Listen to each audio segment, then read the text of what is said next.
I realized that we were into something that was way beyond anything we had ever had to handle before. I was watching a man throw himself out of the 101st, 102nd floor. There's a rag or something under the door. Okay, if you feel that your life is in danger, do what you must do. People are counting on me to make decisions.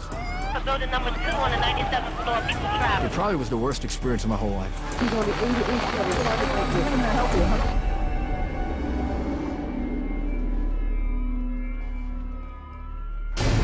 In February 1993, a terrorist bomb explodes in the basement of the World Trade Center. The smoke quickly poured up through the skyscraper, trapping people in the upper floors of the 110-story building. It's pretty smoky up there, and even on the lower floors, so... 6 people die. It's a loud warning about just how vulnerable New York is.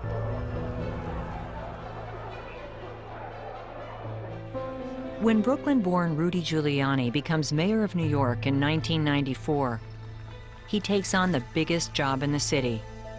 And he knows the city itself is a target.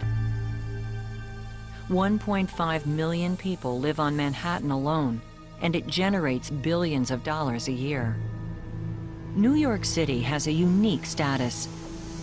From the Bronx to Liberty Island, New York is full of high-value targets for terrorists. From the beginning, Mayor Giuliani is aware that New York needs special protection. The possibility of a terrorist attack was something that was very, very real.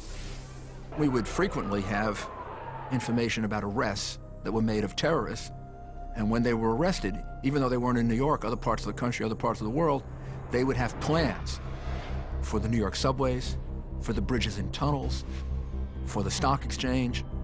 So in that sense, we had been planning for the kinds of terrorist attacks that would take place for 7 or 8 years. Early on in his tenure as mayor, Giuliani decides to establish an office for emergency management. A mayor's office of emergency management, and a much bigger one than we had had in the past. More sophisticated one, because of a fear that we would be facing emergencies that we hadn't faced before. Sarin gas attacks, anthrax attacks, the new possibilities. I had 5 uncles who were police officers and 1 who was a firefighter. So I knew the rivalries they had about who could do it better. Part of the Office of Emergency Management, part of its function was really to try to get the police department and the fire department emergency response to work on the same page. Many question the location, remembering the terrorist attacks of 1993. But by September 11, 2001, the Office of Emergency Management is in its new home, number 7 World Trade Center.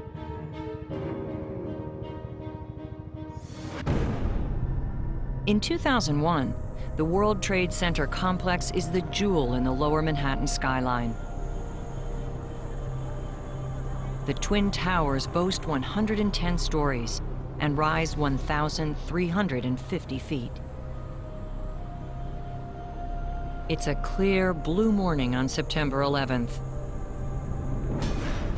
Usually by 8 a.m., the towers are nearly full. But September 11th is primary day, so many people stop off before work to vote. The most important question on the ballot: who will succeed Giuliani as mayor? After 8 years in office, sometimes popular, sometimes not, it's time to step down.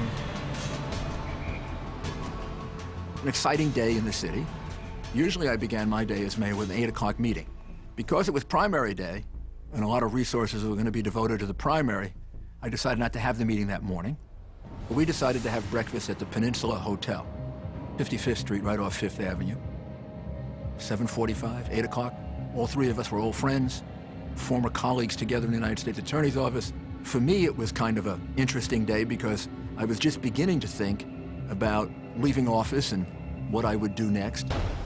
And at the very conclusion of the breakfast, a police officer, one of my security detail, walked over to Denny Young, my counsel, and whispered something in his ear. She walked away. He looked a little concerned, and he said, there's a big fire at the World Trade Center. Sounds like a twin-engine plane has crashed in to the North Tower. Looks like a really bad fire. We better get down there.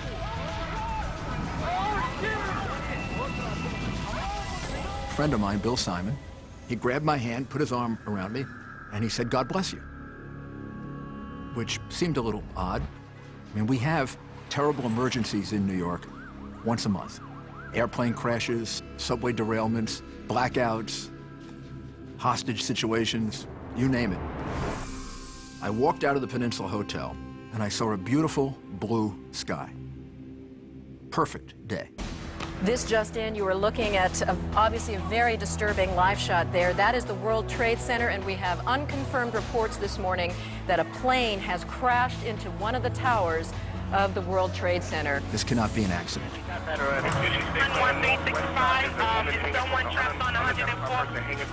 No plane would have gotten that far off course on a day like today and crashed into the Twin Towers. This must be some kind of a deliberate act.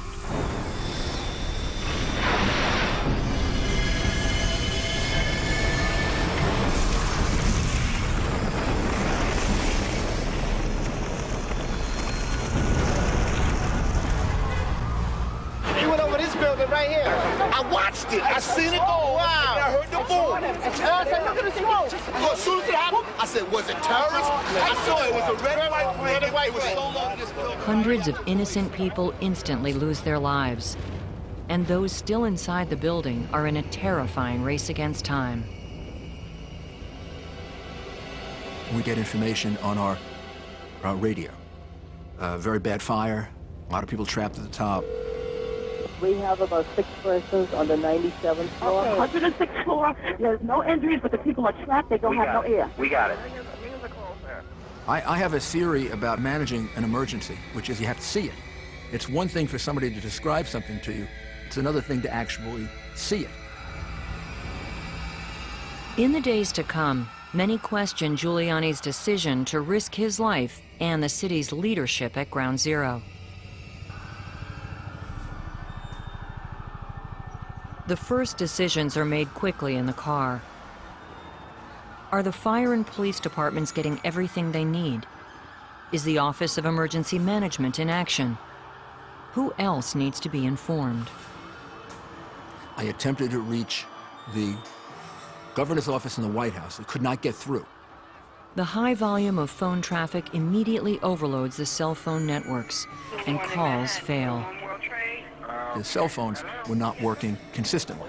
So I wanted to have a place where we had actual telephone lines so that we could get through, not just to the White House, but to the Defense Department, governor, wherever else we had to get through to get help and communicate. Giuliani's vehicle cuts through the Manhattan traffic. Soon he's close enough to catch his first glimpse of the North Tower. It's 9 a.m., 14 minutes after the crash. I was beginning to realize that this was worse than I had been told. Heavy smoke. Okay, sir, please try to keep calm. We'll send somebody up there immediately. Hold on, stay on the line. Got to St. Vincent's Hospital, which is on 6th Avenue in Greenwich Village. Doctors and nurses out on the street in their surgical gowns, like a hospital in a war zone, rather than something I'd ever seen in New York City. New York's mayor has no idea his city is at the center of a new form of warfare. Seconds later, that changes.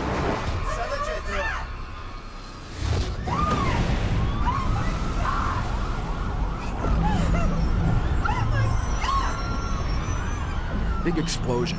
I didn't know what it was.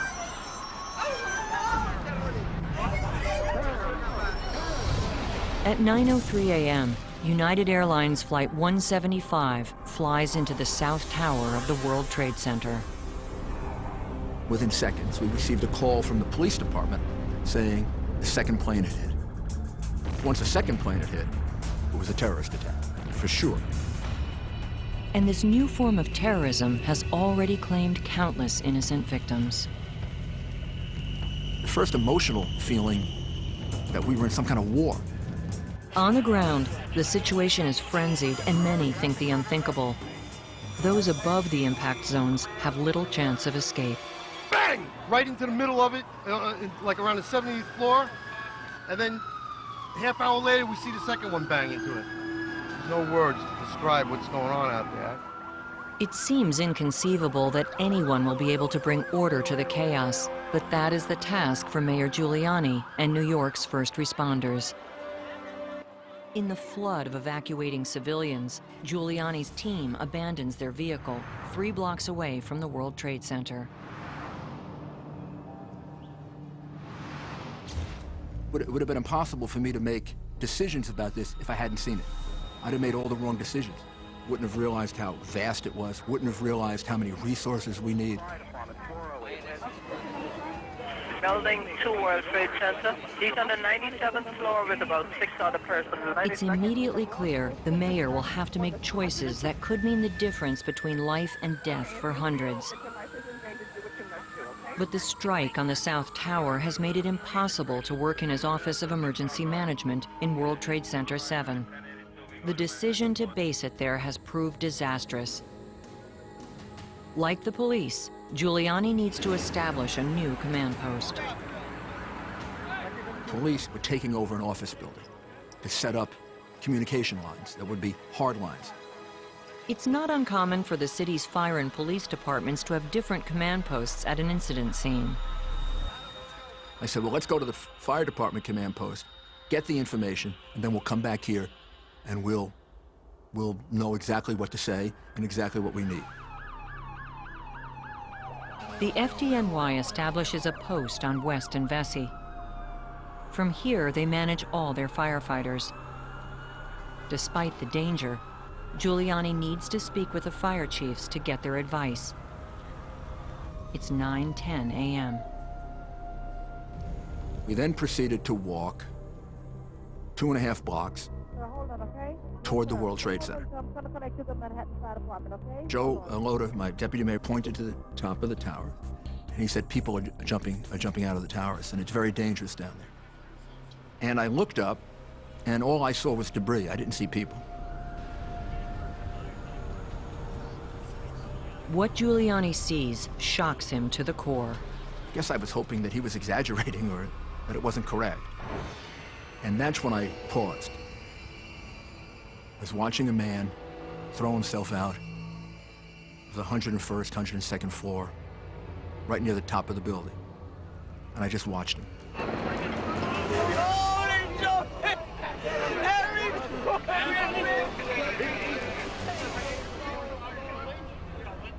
It must have taken 3 seconds, 4 seconds, but I just, my emotions just completely changed.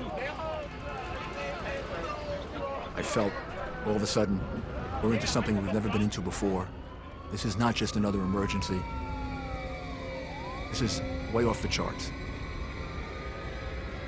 But that was the moment at which I realized that we were into something that was way beyond anything we had ever had to handle before. We didn't have a plan for airplanes being used as missiles attacking our buildings. We're just going to have to do the best that we can. Millions of people around the globe are transfixed by the sight of men and women choosing certain death rather than face the horrors inside the towers. For many, the sight of people jumping is the most shocking and terrifying sight they've ever witnessed. Giuliani forces himself to move on. Like the emergency responders, he has a job to do. There wasn't time for fear. I don't know if I had had time to contemplate it, whether I would have been afraid but there was no time. I had approximately 3 or 4 seconds to contemplate what it meant for that man to be jumping out of the top of that building. And then I just had to move to the fire department command post to Chief Gansey. Giuliani sees the fire department chaplain, Father Michael Judge, rushing toward the North Tower. Father Judge has helped Giuliani through some of the darkest moments in his personal life. It's clear the mayor and the fire department need his prayers now. I put my hand out, I grabbed him, and I said to him, Father, we're going to pray for us. And he looked at me and he said, I always do. And I could see a tension on his face that I had never seen before. Its attention echoed on the faces of the fire chiefs at their command post. With them at the helm, Giuliani knows the rescue operation will go as smoothly as possible. At 9:20 a.m., he reaches their post at West and Vesey. My first thought was, can we get people up to help those people that were jumping out of the building? Can we get a helicopter up there? And the chief kind of grabbed my arm like that, and he said, I can't get my men above the fire. I can get everybody out below the fire, but there's no way I can get my men above the fire, and we can't put a helicopter up there. Fire Chief Gansey tells Mayor Giuliani that those above the impact zone can't be rescued from the roofs.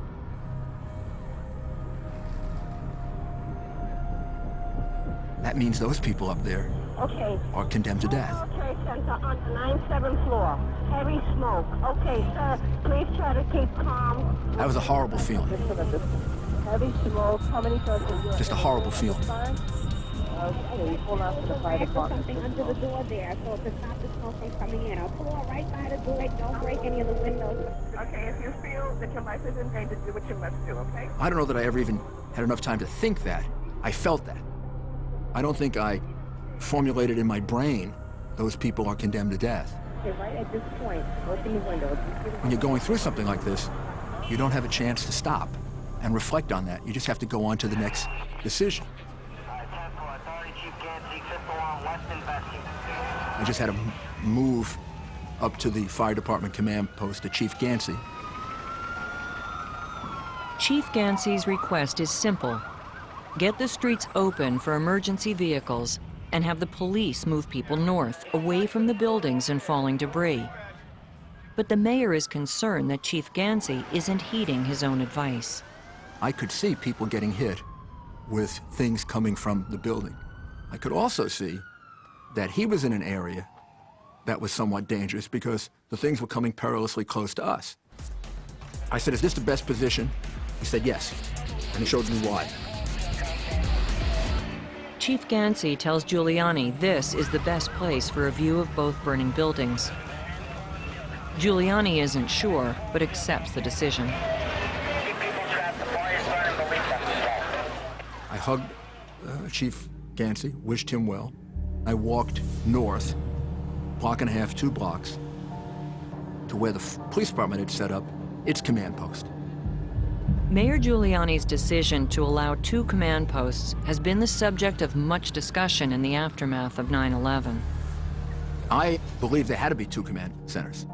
It would have been impossible for the police department to accomplish everything they had to accomplish outdoors. We had to have a command center indoors so that we could use hard lines.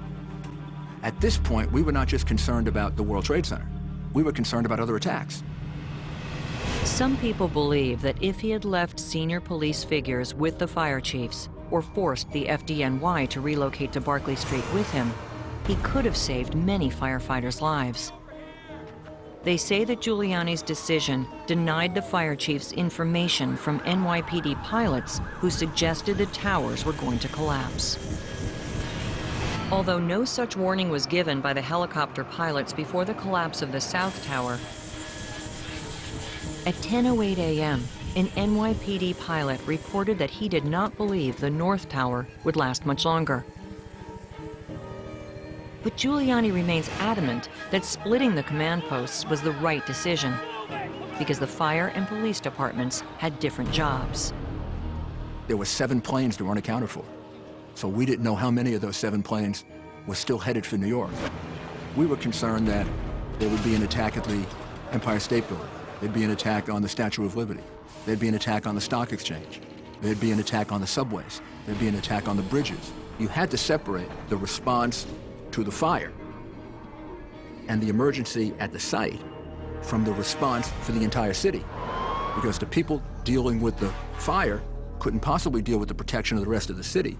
And the people who were dealing with the protection of the rest of the city couldn't possibly deal with the fire.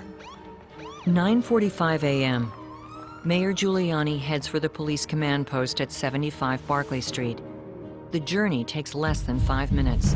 En route, decisions are made on closing the bridges, establishing security at New York's landmarks, and shutting the tunnels. Then Giuliani hears an incredible rumor. Now we have unconfirmed reports there has been an explosion. There is a fire at the Pentagon here in Washington. A huge fire has engulfed the Pentagon. And even more terrifying, a big chunk of the building has been destroyed. On any other day, it would have seemed absurd, but not on 9/11. Police department had now taken over this ground floor. It was a Merrill Lynch office, and they threw Merrill Lynch out.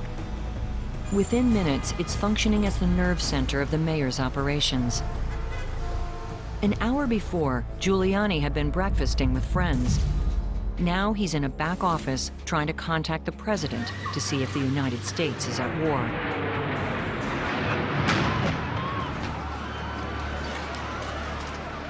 At the White House, he reaches one of the president's assistants and asks if the rumors about more strikes are true.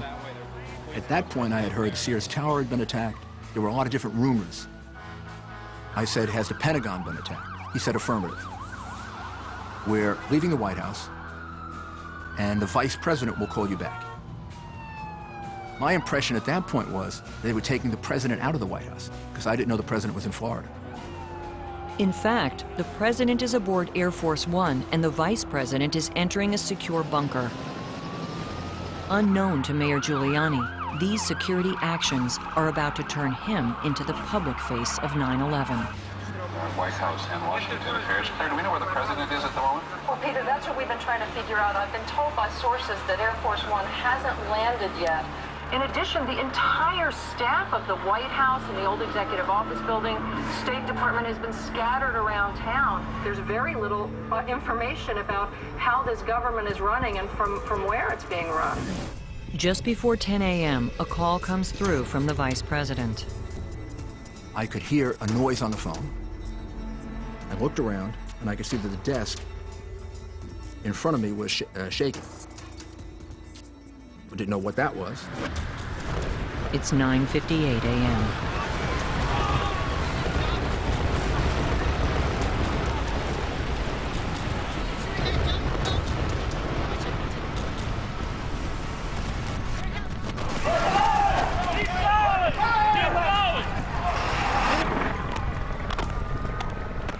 People going under the desk. I heard the chief of the department yell, "The tower has come down. The tower has come down."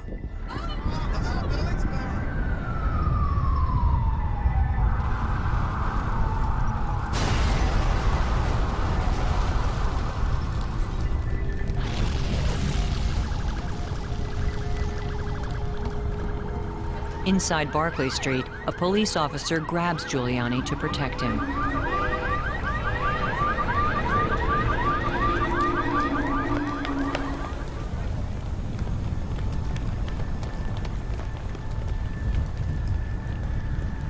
It looked like nuclear cloud, this like gray smoke coming toward the building.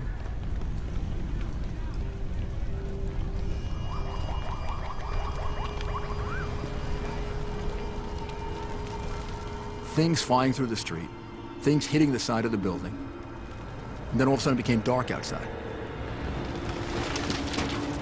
It went totally dark outside. Hi, Menendez, Division 6 acting, K, urgent. Division 6 acting, go. All right, you'll respond down to the World Trade Center. You'll maintain radio communication and advise Menendez dispatch what exactly is going on, K. We are unable to make any kind of communication. It collapsed. The top floors collapsed down. I saw it blow and then ran like hell. Thank God. I'm 69, but I can still run. There's got to be firemen trapped back there, though. When the chief said the tower came down, I didn't think he meant the entire Twin Tower. There are big radio towers on the top. And I thought those towers had come down and hit our building. The 10-second collapse instantly kills hundreds of civilians and emergency personnel. this loud thunder. We looked up, and the top of half of the building was actually coming down like dominoes, and it just fell over to the left, and then everybody started running. It was a nightmare. It was a nightmare. Inside Barclay Street, concerns begin to mount about the building's stability. Giuliani knows that if Barclay Street collapses, it will take with it New York's mayor and key members of his staff who are needed to run the city. We decided it would probably be best if we got out of the building. The entire City Hall staff follows the mayor as he looks for an exit. But there's a problem. Checked 2, maybe 3 exits, and they were all locked. Things look desperate, and some members of his staff panic. Hold on, we got people in there, man. We can't go. We got people in there. We gotta get them out. My father taught me when I was very young that if you're ever in an emergency, become calm, become the calmest person in the room, and if you do, you have the best chance of surviving. I don't know why he taught me that, but he did. We better go back upstairs and see if we can get out upstairs. But they're still trapped. The mayor is running out of options. Then, 2 maintenance men appear. We had just finished evacuating the building, made sure everybody was out. And I wanted to get my wallet and my keys, and when I ran down the stairwell and opened up the door, there's Rudy Giuliani and about 20 people, you know, men and women, and they were visibly upset. I just looked at Giuliani, I said, "What are you doing here?"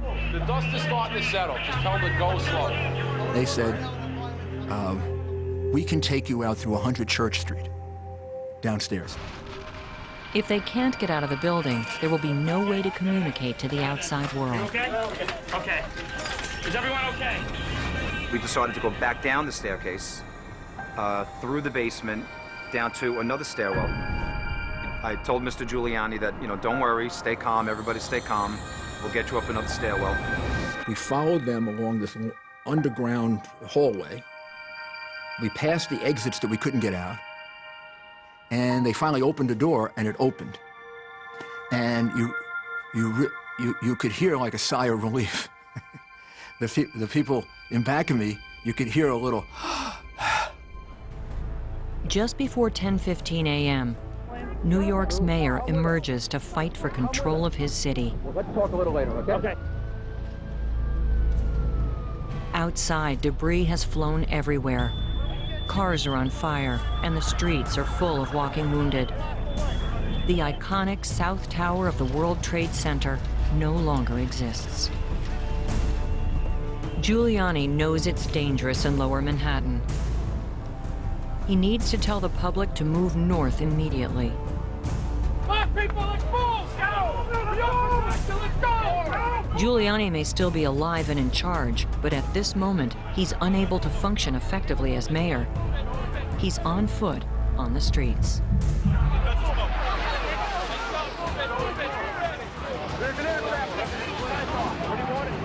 The mayor needs a command center.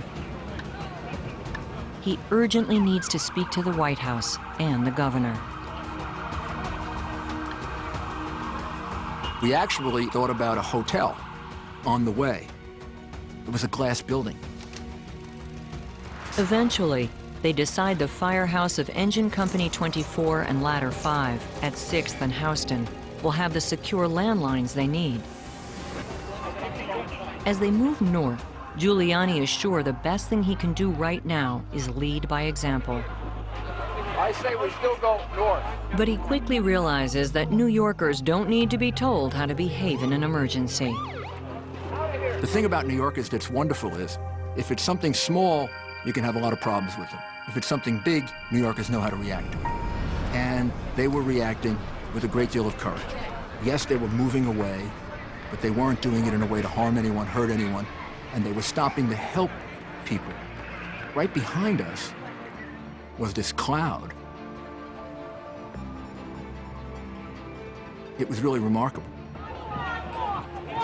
The mayor and his team take inspiration from the city's citizens. The police commissioner and I saw this man who was having a hard time walking. He was injured. We stopped, We waited for a police car to come up, and he and I put him in the police car. It's 10:28 a.m.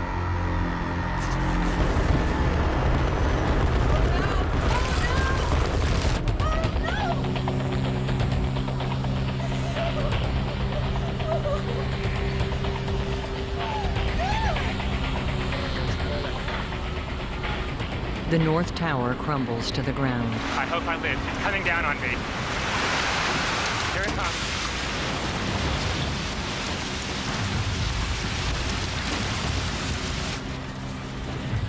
All of a sudden, I got grabbed from behind, and I felt myself being pushed to run.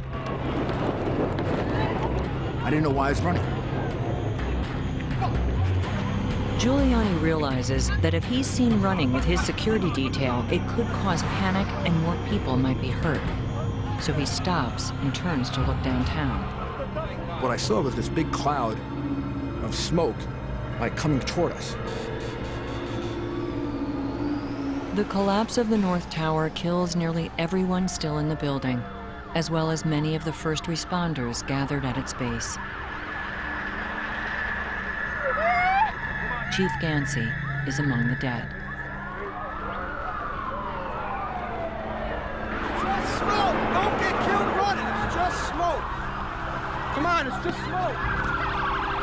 Mayor Giuliani is nearly half a mile away, unaware of how devastating the second collapse has been. Coming 102 minutes after the initial strike, many hope that those inside and around it have been evacuated. Giuliani's team organizes the press for a news conference. Meanwhile, the mayor hits the phones to get the latest news.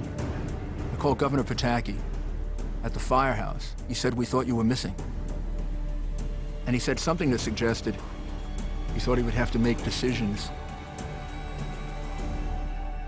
without me.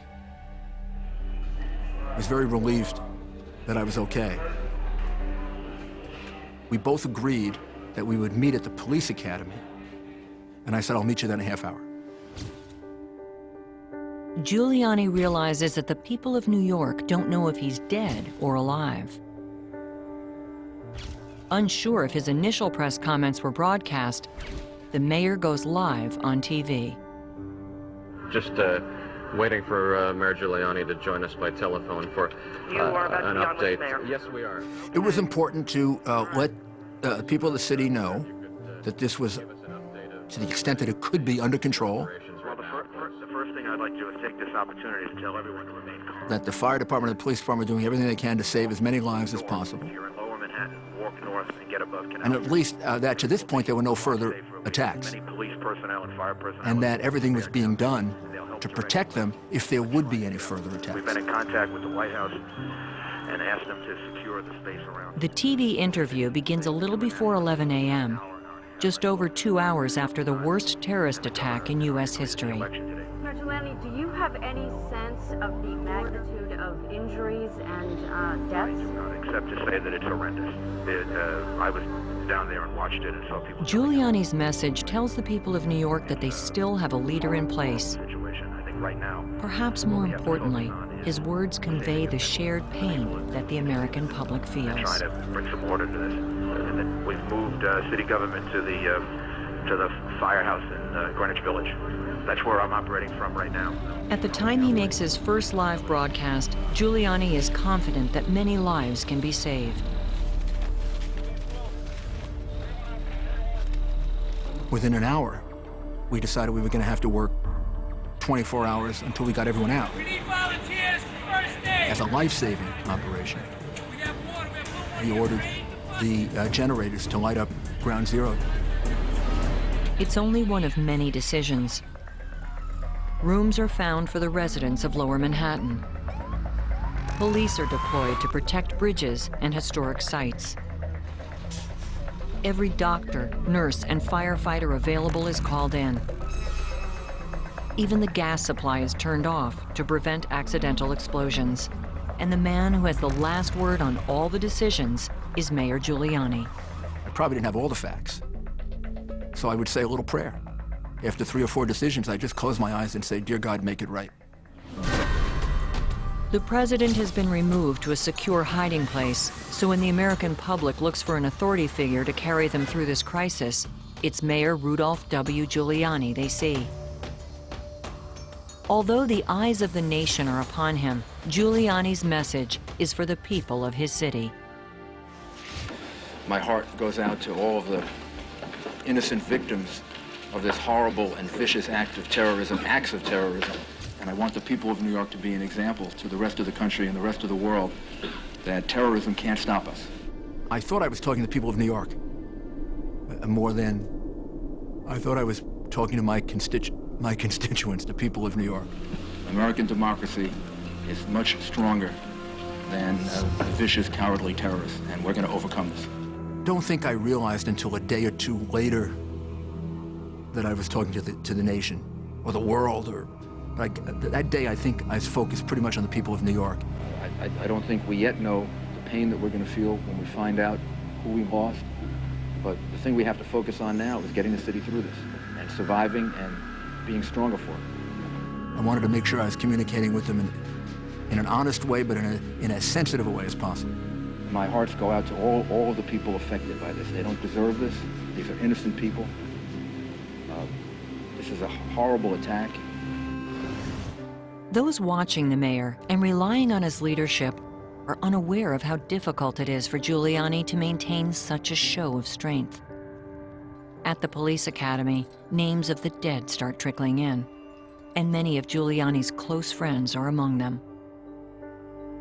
I got the first notification that Father Judge had been killed. That was a big shock for me, and a big loss for me, because he was the person I would have leaned on for advice and for help in trying to describe this to people. Then I found out about Chief Gansey and a whole group of other people. These were all people I relied on. These are people who were friends of mine. Normally, if I had been told that they were dead or killed, or it would have taken a while to just get your thoughts back together. But I would say to myself, I feel terrible, but I can't feel it right now. I've got to put that off until later, because people are counting on me to make decisions. Any time spent being emotional is time that'll be taken away from making a good decision.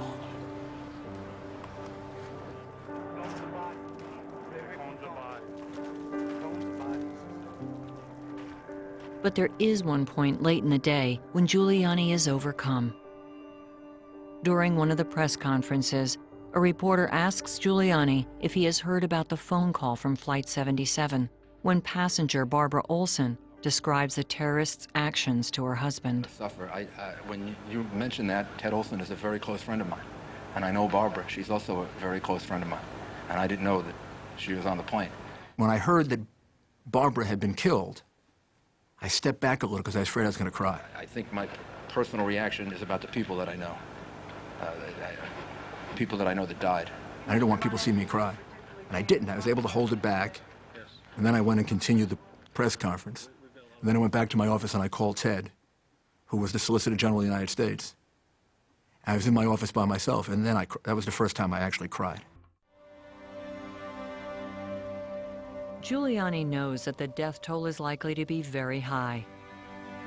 Early in the day, he was told the figure would be around 12,000 people. But he refused to announce this because he was worried about its impact on public morale. Instead, he visits the morgue to ask Dr. Charles Hirsch, New York's medical examiner, how they should prepare for the vast number of dead. The question I had to ask him was how many body bags he thought we needed. But he said to me,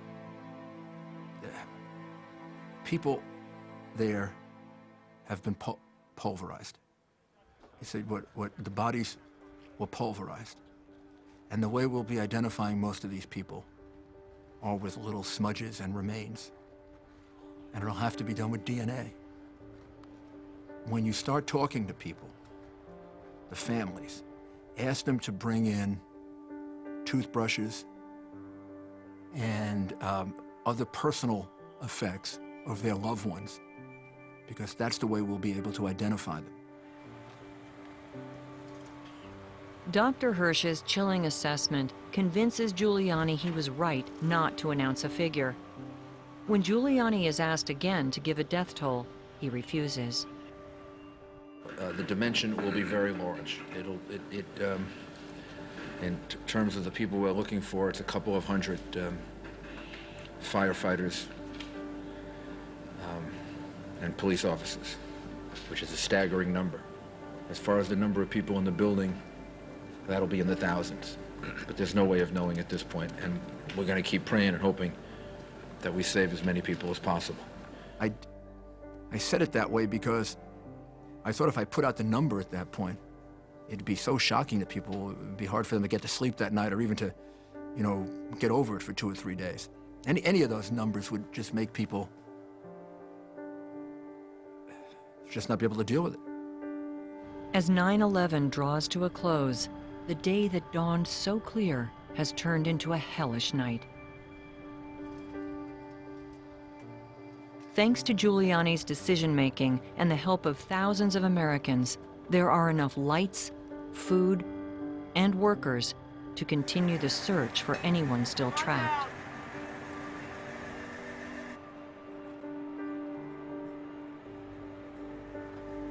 Just after 11 p.m., the mayor returns one last time to the site we now know as Ground Zero. And there was no reason to go back. I think I just couldn't leave. It probably was the worst experience of my whole life. Just walking through there at night. I was probably feeling the loss that I didn't feel all day. I probably was feeling that night. Just seeing it all gone. Giuliani spends over an hour at the site.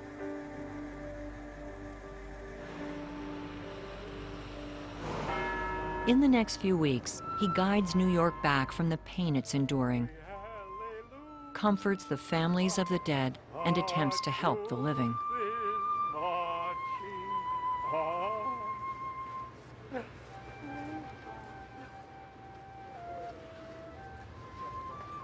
Gradually, New York gets back on track. Now, nearly a decade later, the city is buzzing with life.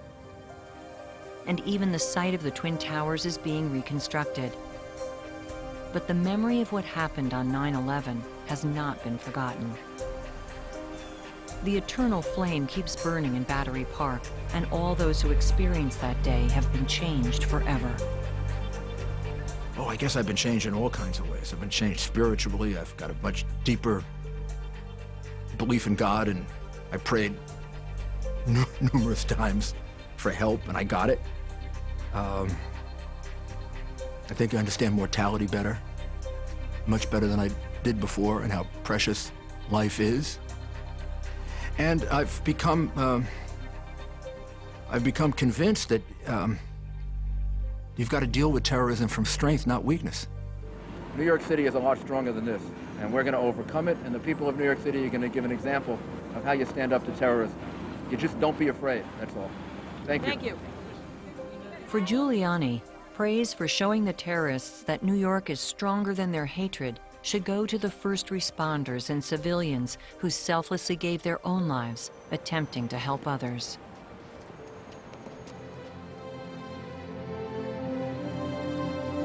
I became convinced that they defeated the terrorists. The terrorists were trying to do two things. They were trying to kill a lot of people, and they were trying to destroy our spirit. And the firefighters and the police officers who stood their ground and didn't run away and lost their lives saved our spirit. They demonstrated that America is just as strong as it was during the Second World War, just as strong as it was at Iwo Jima, just as strong as it was after Pearl Harbor. And they were the ones who took the brunt of that.